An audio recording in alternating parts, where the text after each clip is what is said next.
ધાંગધ્રા તાલુકા પંચાયતના પ્રમુખ માયાબા બનતા ગાયત્રી આશ્રમ ખાતે લાલબાપુના આશીર્વાદ લેવા પધાર્યા। સુરેન્દ્રનગર જિલ્લાના ધાંગધ્રા તાલુકા પંચાયતના પ્રમુખ માયાબા બનતા ઉપલેટા તાલુકાના ગધેથળ ગામે આવેલ ગાયત્રી આશ્રમ ખાતે શ્રી લાલબાપુના આશીર્વાદ લેવા પધાર્યા હતા। ત્યારે ગામ લોકો દ્વારા તાલુકા પંચાયતના પ્રમુખ બનવા બદલ ખૂબ ખૂબ અભિનંદન પાઠવ્યા હતા અને જે ગામ લોકોએ મને હોદ્દો અને તાલુકા પંચાયતના પ્રમુખ બનાવ્યા છે તે બધાનો હું આભાર વ્યક્ત કરું છું અને હું પ્રમુખ થયે ત્યારે કોઈ પણ સમાજની સાચી રીત તે જ પ્રગતિ કરે છે, જ્યારે તે સ્ત્રી પણ પૂર્ણ પર્દાપણ કરતી હોય અને એક સાચી રાજપૂતાણી તો કહેવાય જ, જ્યારે એને મન પોતાના અને પોતાના પરિવાર કરતાં દેશનું હિત સર્વોપરી હોય।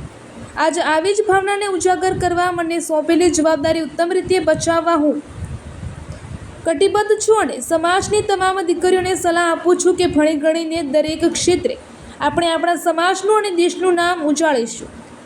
આપણા સમાજમાં પણ આપણે પુરાતન કાર્તિક ગણેશ સ્ત્રીઓ દ્વારા શાસન દ્વારા સંભાળવા આવતી જ હતી, ત્યારે આજરોજ ઉપલેટા તાલુકાના ગધેથળ ગામે લાલબાપુના આશીર્વાદ લેવા માટે આવી છું। હું તે પૂર્ણ કરું છું અને હું ગામના અમારા ક્ષત્રિય સમાજના બહેનોને અને ભાઈઓને બધી સારી રીતે અને નિસ્વાર્થ કામ કરીશ એવી બાપુ પાસે મેં આશા વ્યક્ત કરી હતી।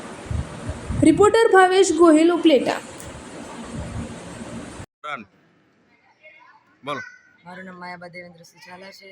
ધાંગધ્રા તાલુકા પંચાયતના પ્રમુખ તરીકે મારી નિમણૂક થઈ છે। આજે ગધેથર બાપુના આશીર્વાદ લેવા માટે અમે પધાર્યા છીએ। બાપુએ આશીર્વાદ પણ આપ્યા છે કે તમે આગળ વધો, સેવા કરો, આપણા સમાજના દીકરીઓને આગળ લાવો। જ્યારે સ્ત્રી તેના પરિવાર થકી આગળ હોય તો ત્યારે એના નારી સશક્તિકરણનું જ એક ઉદાહરણ હોય છે। સ્ટોપ કરતા જાઓ।